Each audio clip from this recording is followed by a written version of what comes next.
Hi everyone, this is Ava from Soul GPS. Welcome to my channel.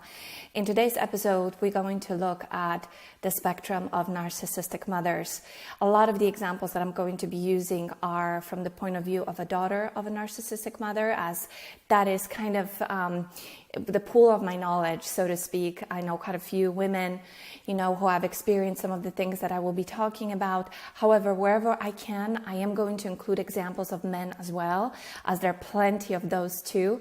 So if you are a man and you're watching this video and you worry about whether this video will be relatable to you, just I'd encourage you to stick around, give it a chance and see, because I think there might be quite a few parallels, a bit of similarities, and so it will be relatable to you as well. Because as children, it really does not matter whether we are, a boy or a girl.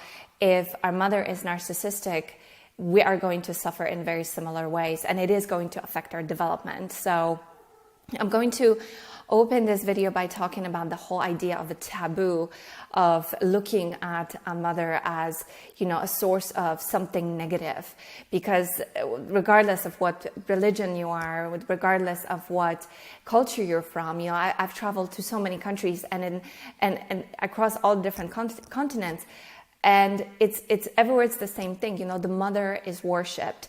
And I think that's a beautiful thing, but we also have to be very careful, because it is going to, it makes the trauma, the transgenerational trauma and bad behavior continue on and on and on and on, and makes people unconscious and makes it more difficult for people who have been affected by narcissism and their mother-daughter, mother-son relationship to acknowledge it, and to and instead these women and men are just plagued with so much guilt and a sense of deep obligation and feeling like, and shame, feeling like they shouldn't be saying anything because the family is supposed to be kept sacred, and you don't talk about these things, you don't talk about these secrets.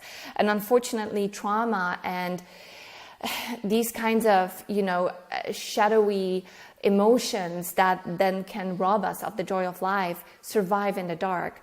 They thrive when we don't talk about it. They thrive in ignorance. So this conversation is really important, but I also want to acknowledge the fact that it's a very difficult conversation for many, for the mothers, for the daughters. It challenges the status quo in so many ways, but I think it needs to be aired out. So here I am. I want to talk about it today.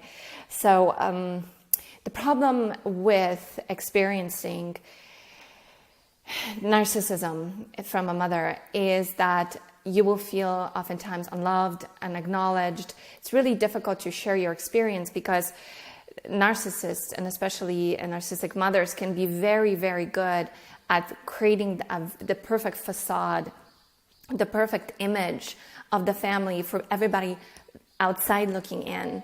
So the idea of something really bad going on the inside can seem almost like incomprehensible for someone to hear, especially when it comes from a child, and as children, it's just again, so difficult to get any sort of acknowledgement for many reasons.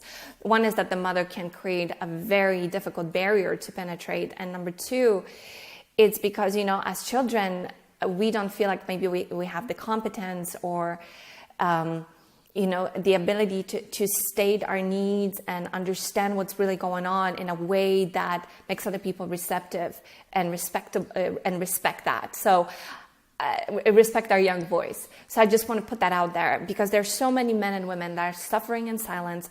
Some I hear from who are in their 70s, some whose mothers are in their last years of life, and they are still tormenting them with guilt, and they're on their deathbed, and they're still treating them like doormats and just acting horribly, and in so many cases it just gets worse and worse at the time. So yeah, lots of invisible wounds, that I really do want to acknowledge here, because when you grow up in a narcissistic family that has toxic dynamics, oftentimes what happens is the things that you cannot see, right, that are the most painful and leave the most most of the CPTSD residue, CPTSD, which stands for complex post-traumatic stress disorder or response, as Richard Grannon has been saying, which I love that reframe. It's a learned response, which we can then change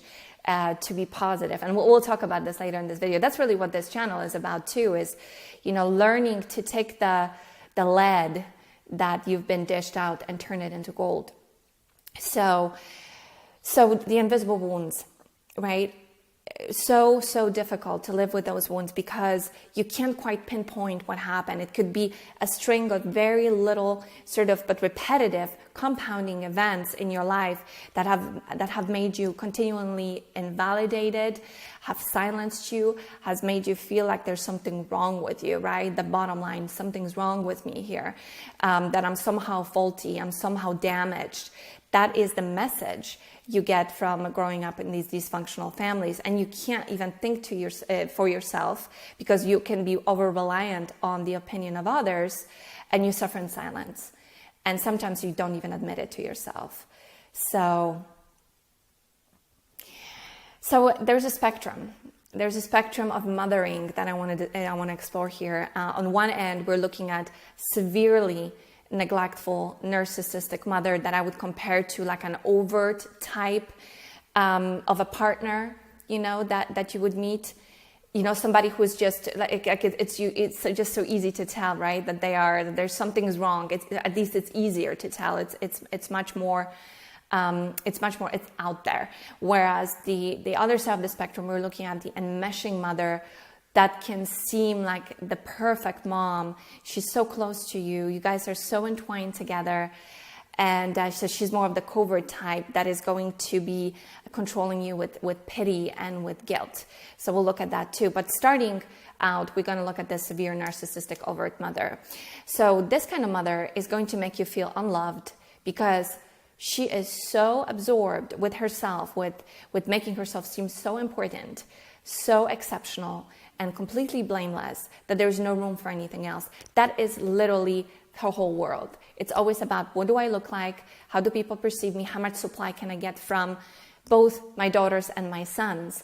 And the only reason, the only way you can feel close to a mother like that is if you become one of her fans, right? One of her cheerleaders, the person who's going to be, at her feet worshiping her. Very, very destructive for a child who has his and her needs to be met, and there's never time for that, right? Yes, it could be a wealthy home. Yes, it could be materially very sound.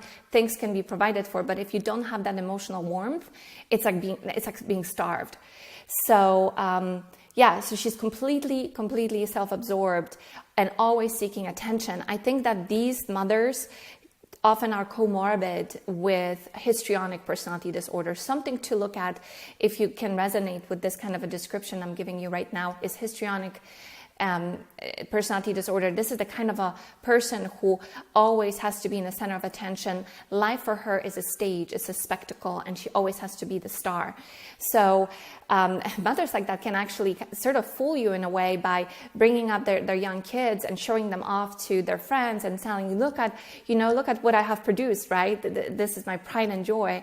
And then when the kid is, not only maybe they don't want to, maybe you didn't want to do that, maybe you didn't want to be put, center stage and paraded around.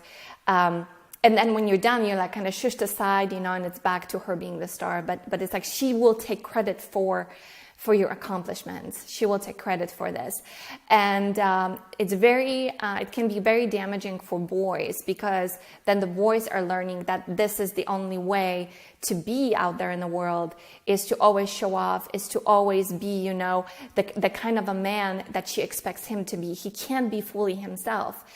And God forbid when a child like this grows up, right? You hit the teenage years, maybe you even remember, I had the best mom, right? She was all that, she was fun, there was always a lot of people around her, always a lot of noise, there was always entertainment.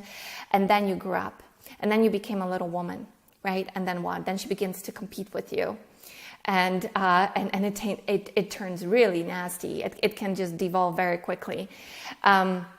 This kind of mother is going to show you also how much burden you are to her, right? Again, the self-absorption here takes the upper hand, And she will tell you, how much money it costs her to raise you, how much you're draining her, because she just never has time for herself and this and that, which is contrary to her lifestyle, but she's going to tell you that to guilt you. And there's this kind of a dynamic I find with overt narcissistic mothers, is that they want to push you away from the nest, right? They want you out as soon as possible. They want you to grow up, and without giving you the proper tools to then go out into the world and succeed, right? That's something I'm going to talk about in a second.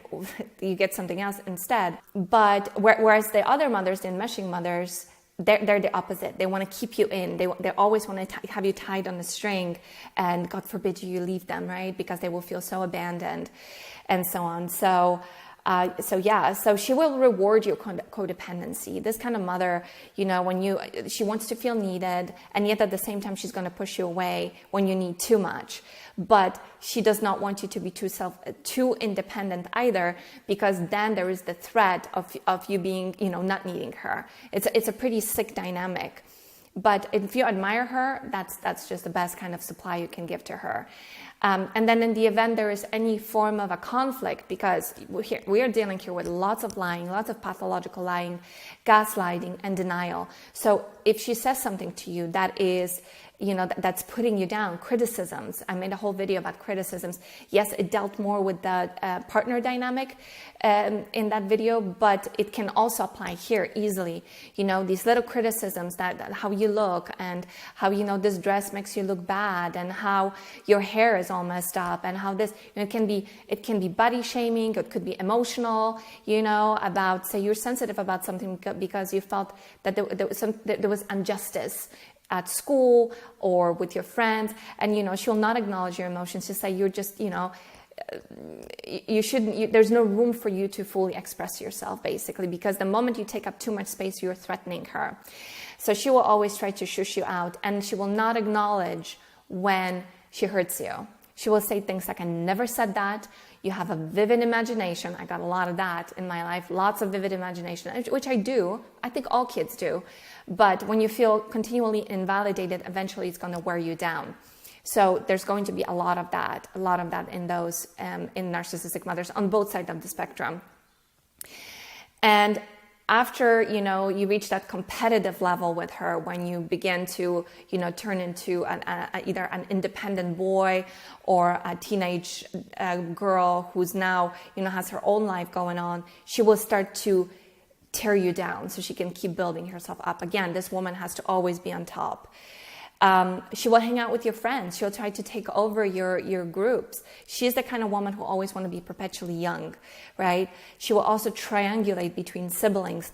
Triangulation is incredibly toxic, especially amongst family, because back in the day when we had tribes, when we had clans, when there was more open communication, not so much we were all lost in our phones. What I think the family can provide for, which is really healthy, is a reality check.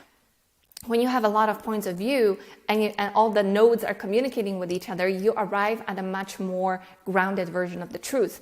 Versus when all of those channels get cut off, which is what narcissistic mothers will do. She will whisper one thing to this child, another thing to this child, set them against each other, create conflict, and look back and enjoy the spectacle that she has just created, right? The drama. But of course, if you try to confront her about it, no, she's never done that. She's the saint. It's you, or it's her, and it's this. It's always, blame shifting, guilt tripping everybody else around her. It's never about her. As long as, unless she's the center of attention, it's all about her. But that's what the triangulation does. I find that that's one of the reasons for this tremendous toxicity, is that it is not until later in life, if, you've been able to dig in for the truth and figure out what really happened. And then you can confirm your stories with the stories of your brothers or sisters or cousins, the larger the better. And then you'll be able to maybe see a much better picture. Of course, that picture is going to be tainted if the other people have become their flying monkeys, meaning that they have bought into their version of reality and their version of the story, in which case the conflict only mounts. And that is unfortunately the average dynamic of the average family these days, is that it's more or less divided, and usually there's more dysfunction and less sanity, because being the outspoken, sane person costs you so much. It costs you basically banishment, right? Which is encoded in our genes as the worst form of punishment, because when you're outside of the clan, when you've been pushed away from the tribe, you're out there lonely, and therefore you can be threatened by the wolves, by the wildebeest, and all sorts of other threatening predators. Which is why loneliness also can feel so devastating to us sometimes, is because we feel threatened and exposed. Another topic for another video, for another course actually I'm working on. So what else is she going to do? You know, you'll never feel heard or seen or be able to succeed, right? Succeed due to guilt and shame. So you're going to be trapped between the two, shame and guilt. If you don't do enough, you're going to be ashamed. If you do too much, you're going to feel guilty that you just outdid her. And she will make you feel that way for sure. For sure. So, you know, so many stories I've heard of young daughters being very successful only to find that their success threatened their relationship with their daughter. And then she wasn't able to, you know, experience the full expression of the full harvest of her success, because she had to choose between that and her mother. And if she didn't know who she was dealing with, then it's much easier to make the decision of, you know, going back to the toxic mother, because again, mothers need to be revered, and don't you ever dare, you know, separate yourself from it. So she'll give you that really conflicting message. On one hand, just like, you know, when we're talking about showing her kids off, she'll brag about you and tell you how proud she is of you, but you can't outshine her. It's like the first of the 48 laws of power that Robert Greene has written, which is kind of like a manual for narcissists.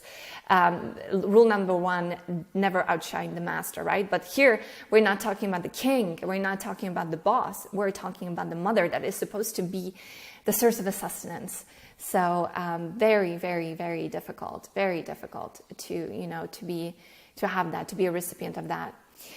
So before we go into the other side of the spectrum, look at the enmeshing mother, the covert mother, I just want to say that there's also, you know, we can drive further into the spectrum of the severely narcissistic mother, looking at sadistic mothers, you know, who lock up their kids in the room, they keep them prisoner, they watch them being raped, they are alcoholics, completely neglectful, they let the street raise their children, they completely don't care what happens to them, tremendous deep level of abandonment, or have their, you know, their new husbands, the stepfathers of their children, you know, sexually abuse them, or a bunch of drug addicts come to the home and just kind of take over. It's like, it's not an environment to raise a child. There's so many children so many families that don't deserve to raise kids, in my frank opinion. And because you need to have a very safe environment. You got to be safe and secure within yourself first before you do it. And unfortunately, the result of that is that, you know, we're dealing with the epidemic that we're dealing with, where people are, you know, searching for themselves. They have been, you know, shattered inside because they haven't received the sustenance, the love, the compassion, the protection that they really deserve, that they needed as children by the virtue of being born.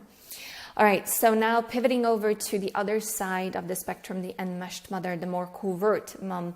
And I want to begin by giving you a quote from a fantastic book that I really recommend you check out, called Mothers Who Can't Love by Susan Forward. I will put the description below this video. And Susan Forward writes, "Enmeshers place the burden of their happiness on you. And instead of teaching you to build a life of your own, they snap on the emotional handcuffs and never let you go." That is the case with emotional mothers. They can seem like they're just perfect, right? They're always there. They're always taking care of their kids. But it can be so much so that it will make us perpetual kids. She will never allow you to grow up. If you're a man, you'll always be stuck between this kind of half man, half child, woman, half child, half woman, right? These kinds of people, these children are, you know, like they are emotionally stunted in so many ways, because they have been imprinted with the message that it's not safe outside of the home, that it's always better to be here, to be with the mom. And it's a form of training. It's a form of codependency training, which doesn't allow the kid to go out there and really learn the skills of survival and of being assertive in order to then succeed and their independence being supported, instead of them being punished for trying to be self-sufficient. This can be, I think, extremely damaging for men, especially boys, because a lot of the enmeshing mothers, I find, there's a borderline component here too. You know, the fear of abandonment, the wanting to pour all of her love, all of her attention into the kids and make them the center of her world. And oftentimes what happens is her relationship with the father of the kids is not very good. So not always, but often. So the father is then gone most of the time. He neglects the kids. He neglects her, especially. He neglects her. She will turn him into a monster in the boy's eyes, right? And the boy is then going to take over the burden of the dad who's not present. So he's going to have to grow up very, very quickly, and he will be rewarded by being there for his mommy. He will essentially become her surrogate husband. It's something that's called parentification. Look it up. I have met with quite a bit of that in my life and in my coaching practice. So it's quite common, and it then, unfortunately, it creates really sensitive, open-hearted, giving men. But the problem is that their boundaries are very permeable, and also there is not enough of a give and take in the relationship, and they will just work themselves to the bone to satisfy the woman, because that's what they did for the mom. So they take that outside of the relationship with the mom, and they're going to continue that dynamic in his romantic relationship. And the problem with that is that it's very easy then for narcissists, sociopaths, psychopaths, other borderline women to be attracted to that kind of man and then destroy them. And they will feel this really deep hurt inside, because they will feel like, you know what, I'm doing everything I can. I'm being the best version of the man that I can. My mom raised me with the right values, and yet I keep getting my ass kicked. Why? This is why. This is why. So yeah, so again, she may think that this enmeshing mother may think in her mind that she's doing the right thing, but she's not. She is suffocating her children. Some psychosomatic symptoms, asthma here, allergic reactions, hives, what else is that? Eczema, like all of these hypersensitivity this can cause, because the child doesn't have any room, any space to open up and grow. They feel like this is the only way. There's, again, this reward and punishment. It happens on both sides of the spectrum. Anytime we deal with narcissists, there's reward and punishment. This is the form of molding. But instead of looking at what adults do to each other, now we're looking at a child, right? So a child is kind of like it's more or less blank, not completely. I think we do come into this world with certain preset information, but for the most part, we're super highly programmable. Our brains are very neuroplastic. So wherever we end up is where we end up, and we're gonna soak that up, and we will take that as that's the way it is, right? That's the first instruction manual. So so this is these are some of the symptoms, if you recognize them within yourself, that you may have had an enmeshing mother. She could also flip things around and become the kid, as they get older, looking for many reasons for you to mother her. So she may invent diseases. She will make you lie in cover for her, stand up for her in certain situations. She will make you ignore your feelings and your intuition and instead trust her own. So this is a big one. This is a very bad form of training where you doubt how you feel. And that comes a lot through gaslighting. You're trying to validate your reality. She's going to deny it. She said, this never happened. I never said that. I never did that. You imagined all of this. And then this will cut you off from your intuition. So as you get older, it will be much difficult for you to navigate the world in a way that resonates with your deep self, deep core. She will compete with you when you need care. So like with the other mother, remember, she would compete with you for looks, for status, for what you represent. In this case, it's like if you're ill, she's going to be more ill. If you just had a surgery, she's going to get the flu suddenly, So she always has to be slightly worse off than you so that you really pity her and you have that sense of guilt. So always that heavy, heavy sense of guilt around these mothers. She'll invent dramas, of course, overinflate everything. Situations from families will always be overinflated. There'll be all these enemies that may not actually be enemies, but she will make you think that they are because of how she perceives them. Everybody's always a threat. She also used that to isolate you from other people. Just something to keep in mind. It's a way for her to entrap you and make you feel like you're better off with her than without her. Again, everybody's an enemy. Being with her is you're in the safe harbor. She may go as far as teaching you, and maybe not even directly, more subconsciously, that men are bad and you should avoid trying to have a relationship with them because they're all just horrible. That is because her relationship was bad, or her relationships were bad. So that's your first modeling, right? So again, this is a covert way and kind of sneaky way. I don't know if all of them are conscious of doing this, but this can teach you, make you believe, if you're a woman, that men out there are bad. So you should stay with her. So it's kind of like grooming you to become her caretaker, if that makes sense. So be careful with that. And then, and also one thing I would really advise you to consider is, or encourage you to consider, is to take advice from people whom you admire and who themselves exemplify high level of living. High level of self-development. It's kind of like going to a doctor's office and the doctor looks really unhealthy. Are you going to take their advice, right? Or same with her. If she had really shitty relationships most of her life and now she's going to give you advice on your relationship, I wouldn't take it. Or you may want to let her talk, but not take it in. So, or if you do get married and you do have your children, this kind of mother is always going to try to poke her nose in and tell you, again, how you should raise your kid. What should you tell your this? She might even encourage you to lie and misconstrue reality. I've seen that a lot. Like you do something and you feel bad about it and you want to tell your husband about it. You want to tell your partner, she's going to tell you, no, don't do it. And then it comes out, because you listen to her, and instead of you having followed your own hunches and been straight up with people and built your integrity, you followed her, you lied because she said that's the safer thing to do, and now you have a much bigger problem on your hands, right? So lots of examples here. What else?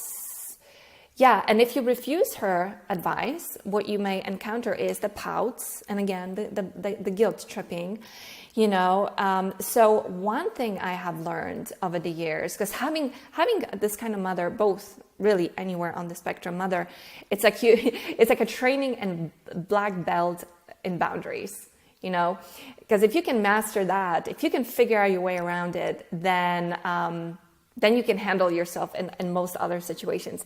Because one thing you could do is kind of let her do her thing, but then sort of let it roll off your shoulders. Let her talk, but don't take it in. Because sometimes, we have to pick our battles. Sometimes confronting things head on may cause a much bigger problem for you than just ignoring it, right? What else? She will triangulate, of course. She will always make herself the good cop, the person who always worries about you, who always wants your best, and your sister did this or your brother did that, and so again, she will pit people against them. But she's always the one who wants peace, right? She's the one who's inciting the war, but she will come in as a peacemaker. She can't keep secrets. She will talk about everything you've told her to all your friends. Be very careful what you share with a narcissistic mother. She'll invade your space without knocking, just walk in when you're taking a shower, even though you might be 30, 40, 50 years old, she still treats you like you're 7. And one of the worst examples, it's this idealization that's just super syrupy and sweet and feels very inauthentic, is when you're doing your thing and she'll kind of sit back and look at you with these kind of glazed eyes, buttery eyes of love, and be like, you're just so amazing, and you feel like a perpetual child. I don't know if you've ever experienced that. Try to talk about any of this, forget it. She'll always be the victim. She'll tell you all sorts of things like, wait till you have kids, you don't understand, you don't get it. Or if you have kids, she'll figure out some other thing to tell you, So this is, again, very confusing kind of a mothering style, because it seems like she's really loving. It seems like she wants your best until you try to break away. And that's when the bondage, your isolation, is going to be very apparent. It will turn into war very quickly. It will escalate. She may pull away gifts and conveniences like helping you raise your kid, babysitting, or, not letting you borrow the car, or, anything, whatever you rely upon. She will try to take that away to punish you, basically. And the message of this kind of mother is that if you don't want what I want, because you have to always agree, that means you don't love me. So again, plaguing you with guilt. And so you end up holding yourself back because you lack the confidence of making it on your own, because you were never encouraged to live an independent life. Or it can turn you into an absolute perfectionist. The same with the very severely narcissistic mother who expects so much of you. You will always try to be your hardest and best and more and more and more. And it can actually act as, it can freeze you. It can block your creativity, because you'll feel like no matter what you do, it's never going to be good enough. And if that's where you are, then I actually know quite a bit about this. This is a great juicy topic for me about creative unblocking, because I am an artist myself, and I've worked on this for a long time, and they're great tools you can use. But one of the best things you can do is just really forgive yourself. That's where you want to get to, is forgiving yourself, for feeling this way, and then not expecting perfection of yourself, and just doing things for the sake of doing it. It's more like playing and not worrying about that. Like even in these videos, I've noticed sometimes when I would shoot a video and I wanted to make it perfect, not saying for too long, or, and it would just not come across as authentic. Whereas when I make mistakes and, try things just for the sake of wanting to share with you, I feel like that you get my genuine spirit, and you get my message that much better. So, if that is worth to you anything, and you've been struggling with trying to create something, but you have been, suffering from perfectionism because you had one of those mothers, just don't worry about it. Just do it, and know that when you show up and you present yourself authentically and talk about what you're feeling, then you will become human and relatable, and it makes you that much more interesting as a person. So coming out of these kinds of parental schematics, patterns, you may find yourself that you do way too much for people, because you feel, that's been your training. You're giving to people who don't really even deserve your giving. And you may not really fully realize yet that relationships are meant to be reciprocal, not one-way streets. And this is what this kind of mother is going to teach you, is to always give to her. It's always to pay attention to her, whether it's worshiping or it's pitying her. It's always about her, but it isn't. And this is a very bad form of training. And you're going to need to unlearn that if you want to have a really good, positive relationship with other people, not just with partners, but also with friends, with coworkers, and so on. And when you get there, life just takes on a very different form. So what is the solution to all this? Just real quick, strong boundaries really is, I would say, that's what you're going to have to determine and learn. Sometimes it may mean going completely no contact, and that might be your saving grace. If the mother is extremely undermining, if she is toxic to you, to your children, to your relationships, cut it off. If there is some material you can work with, you might want to go low contact and move away, just to kind of reconnect with yourself and have the space to be on your own. You can be amazed actually what happens when you do that. It can feel like such a fearful, scary thing to break away and be on your own, but it's almost like something magical then takes over, and the universe responds and shows up, and you learn everything you need to learn. And then you can come back from that much stronger, more developed place and create the relationship you really want. Because listen, I get it.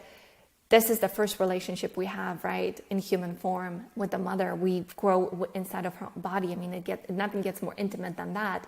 So it can feel very, very difficult to break these relationships or to completely walk away. It can be very painful. So what I want to say here is that you don't have to go that far, or you can for a period of time, but no, you may be able to, and this is again for you to determine, you may be able to create something that is more on your own terms, when you feel like there is enough of sustenance for you to know that somebody is there and cares for you, but you don't rely on it fully, if that makes sense.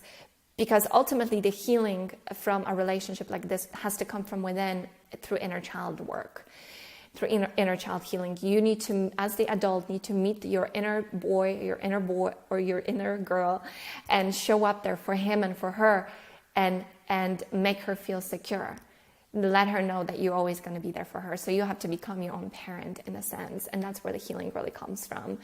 Because a healthy relationship between a parent and a child, especially a mother and a child, you know, it has to, well, actually with both, it has to come from respect and giving you the space. And fathers are much better at giving boys the space, I think, in general, but not always. It can too be enmeshing. It can too be very, you know, militaristic, authoritative, suffocating. But there has to be space and respect for a different opinion. There has to be, the child needs to feel like they can be fully themselves and develop to whatever seed that they were, so they can become the tree, you know, that they were meant to become, the person that they were meant to become. You know, so a good, healthy parent will support that independence and that separation without guilt. So again, I'm going to wrap up here. Hopefully this was a good video for you. I tried to cover pretty broad spectrum here, lots of information. This could have been easily a 2-hour video, but I wanted to make it, you know, just pack it with info for you. If you have any stories, questions you'd like to share, please write them down below. Again, love when people start showing up for each other in the comment section and helping one another, supporting each other. That's always very, very welcome here on this forum, on this channel. And if you need personal support, you can find me through my website on mysoulgps.org. I'm available for personal consultations. I am unable to, I need to quickly state that I get lots of letters and emails from you. Listen, I thank you for sharing your stories, and you can continue doing so, but just know that I'm not able to respond to all of them, to hardly any of them really at this point. I mostly take clients through pre-booked sessions. So you need to either go down the email route or the live Skype session route. So I wish I could help all of you, which is why I'm making these videos. They're free, they're for everyone to get to. But if you need something more that's more personal, more validating, especially to you, specifically to you, then you're going to have to engage with me that way.